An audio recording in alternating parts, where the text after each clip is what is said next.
What's up, everyone? Thanks for tuning into another episode of Waz Up San Diego. I am filling in for Luke today. I'm your host, Dylan Welch, and we had an amazing episode. We had Mike Dunn, Air Force veteran, entrepreneur, local San Diegan, overall amazing guy who's just doing awesome stuff, both with his business and enjoying the life that he's built around himself and providing a ton of value to his clients.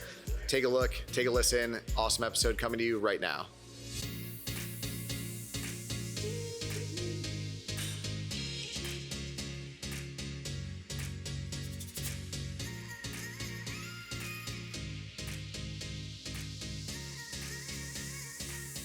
What's up, everyone? Dylan Welch here, filming in for Luke Wazaloo on Waz Up San Diego. We've got Mike Dunn. Hey, what's going on, everybody? How you doing, San Diego? Awesome to have you here, man. Appreciate it. We've been talking a lot off camera. There's a lot of stuff to talk about. So, real quick, just tell us a little bit about you. I know you're a local San Diegan, which is pretty rare. So, give us the background. All right. So, I'm a homegrown San Diego native. I know we're a rare breed, right? United States Air Force veteran. Served my country, grew up in Southeast San Diego, so right over there in the Skyline-ish area, and then went to school actually in Coronado. So kind of saw two very different ends of the spectrum here in San Diego, but pretty much started going there in the 5th grade, graduated high school there, and then left, served the military, came back home, tried to figure it out, got into finance, and here I am today. So, man, that's an awesome story. Just thank you for your service and putting in the time. And how did you go from military to finance? Man, that's a crazy story. I've always had an affinity for numbers. I've always loved money, but not in the sense of like I needed to make massive amounts of it. More about the study of money and how it works and why we use it and how it affects everything else that we do. And so when I joined the military, I joined really for my heart of service. My dad's military, my mom's military, but I also joined a little bit out of desperation because I had kind of messed up a couple of my options to go to school. I had lost my scholarship, and so I joined the military out of kind of a desperate attempt to figure out my life. And while I was there, that's when I really realized that I love numbers. I really love studying numbers. And even my career in the military was surrounded around a lot of math, a lot of calculation, and things like that. So when I got out of the military, I was like, okay, well, what career takes like my most passionate things, which is the study of money, and also allows me to like love on people and serve people. And that career is finance, financial services to be more specific. And so I jumped in full throttle and really started learning all of the different products of financial service, and here we are today. That's so cool. I can definitely see how that mindset kind of happened. I mean, just from being in the military, you probably learned so much, and also you're giving back and you're a part of something bigger. Exactly. And I think too, when it comes to money, if you want to give back in life in general, I mean, it helps a lot more when you have money to invest in things and to hire people and to build your community. So having that control over money just exacerbates that, and makes it bigger and easier and have a wider influence.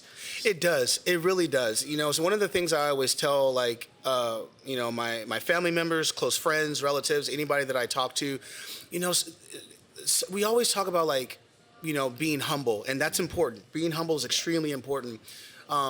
And a lot of family members and a lot of consumers in America are willing to go broke for their children, which is great, right? They're giving all that they can. But my notion is why not get rich for your children?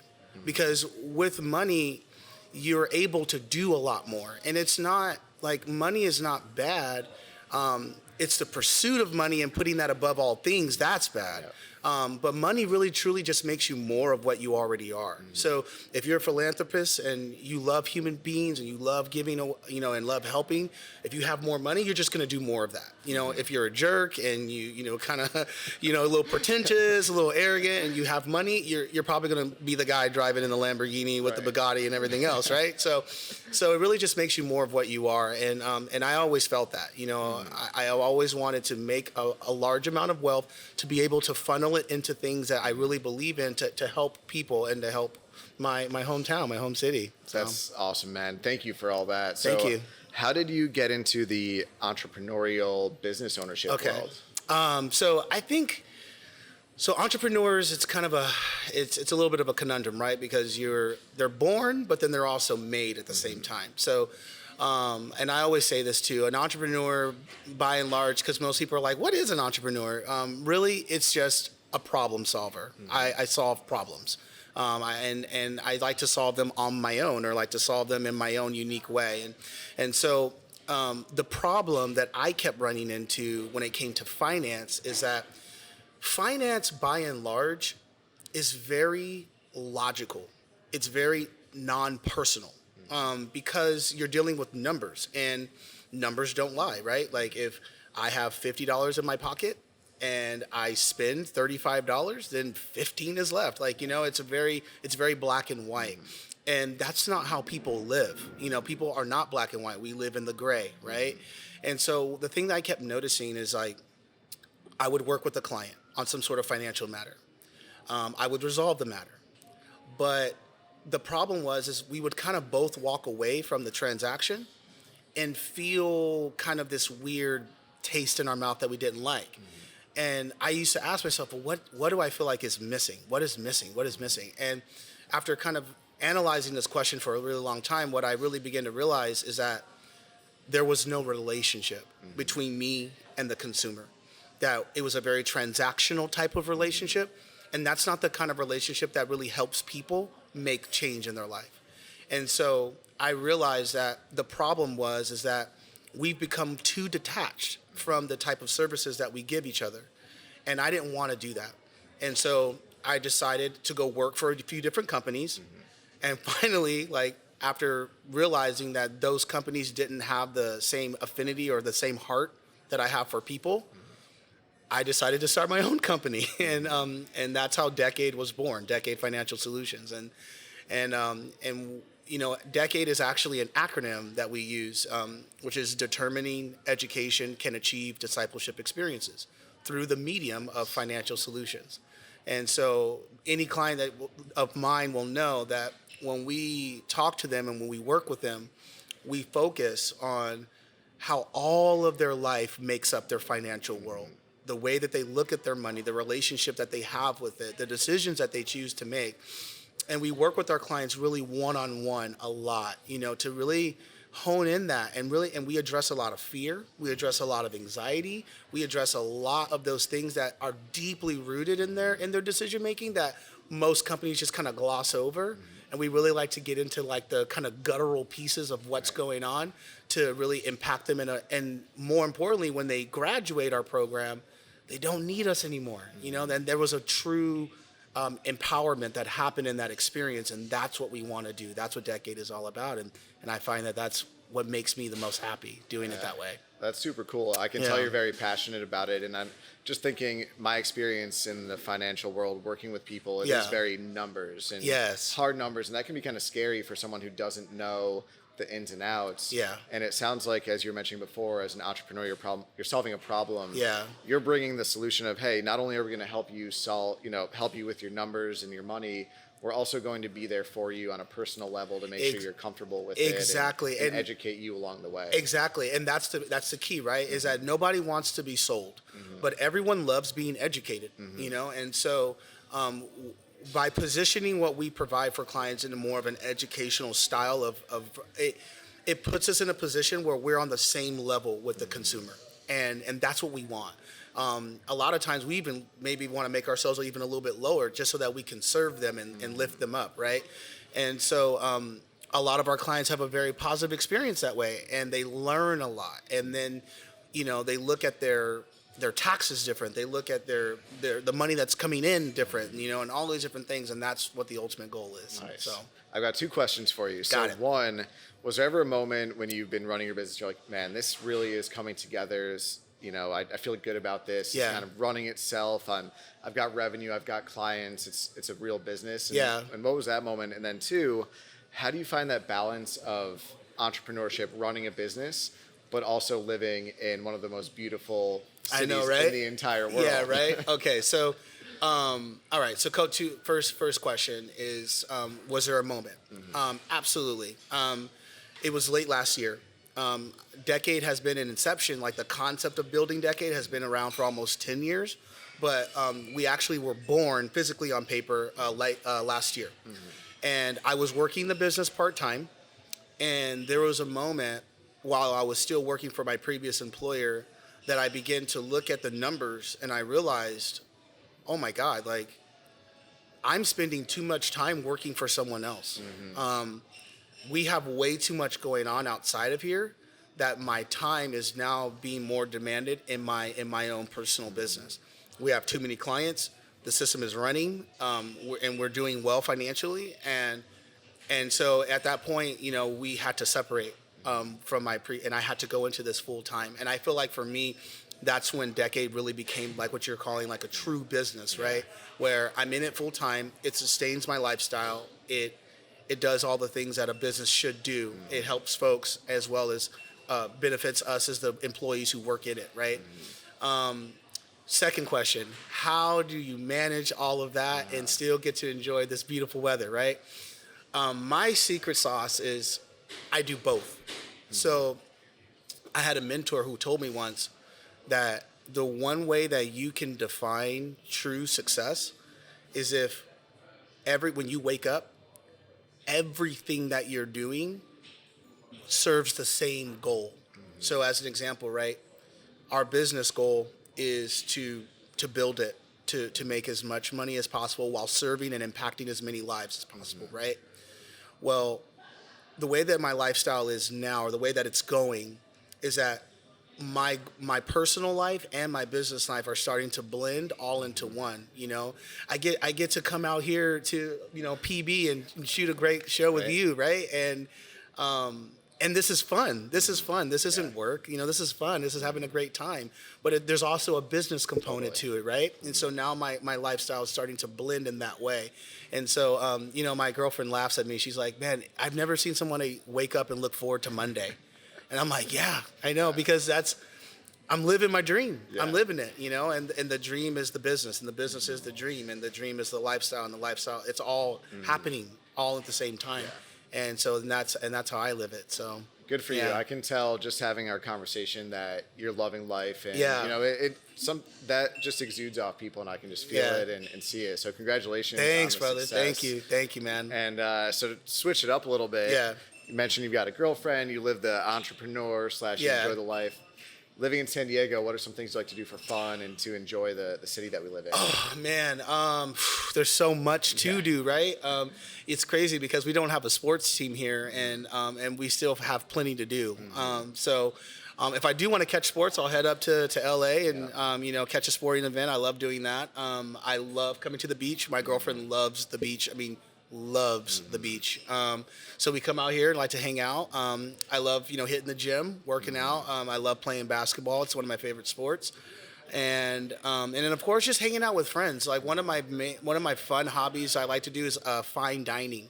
So I love one great thing about San Diego, authentic cuisine from all parts of the world, all in one place. You can get Mediterranean, you can get Arabic if you like, or you know, like Middle Eastern food. You can get African food, you can get Mexican food, you can get standard American food. I mean, you can get it all and like high quality here in San Diego. So I love fine dining. I absolutely love it. It's crazy because I moved to San Diego for the beach. Yeah. I was like, I'm gonna go chill on the beach. I'm gonna live the life. I was blown away by the work hard, play hard mentality. You know, which is the running a business or hustling, because there's so much opportunity in San Diego. Yeah. And that's what I think not as many people outside of San Diego really understand is everyone is working really hard. They're really smart. They're ambitious. Yeah. They've got big goals, but at the same time, they'll also chill out and relax. And go get some good food and have some good drinks with their friends and chill by the beach. And very few places in the world offer that. Like New York City, it's all hustle bustle. It's all hustle all day. All day. LA, like even there, it's a little bit more hustle and bustle. They've got the beaches, but it's not quite as chilled out. It's a little bit different. So that's awesome. What's if you had like one area that you like to go to or recommend to our listeners, any particular places or anything like that? All right. So if you've never been to San Diego, you have to come here. PB, Pacific Beach. Oh my God. great bars, great lifestyle. I mean, great people. I mean, lots of great funny characters to see, great restaurants, and it's not that expensive. If you like more of the artistic kind of vibe, Balboa Park. You have to check out Balboa Park. Tons of museums, free on Tuesdays. And I mean, you can go to 7 different areas of Balboa Park and see 7 different sceneries, you know? It's one of my favorite areas of the city. I love animals. I love the zoo. So it's a great vibe over there. So PB and Balboa Park. Yep. And if you're listening to this, we film it, but if you're listening, you aren't seeing this, but we're overlooking the Pacific Ocean. Exactly. We're about 50 feet from the water. We're in an amazing, beautiful restaurant called Water Bar, who allowed us to film here.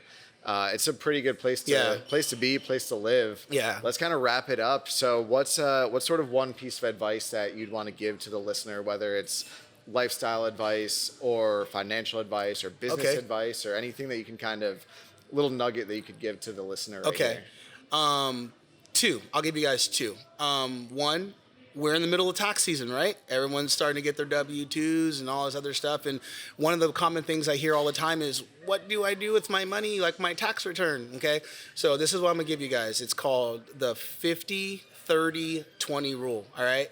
20% of your tax return should go to saving, okay? 50% can go to your day-to-day expenses.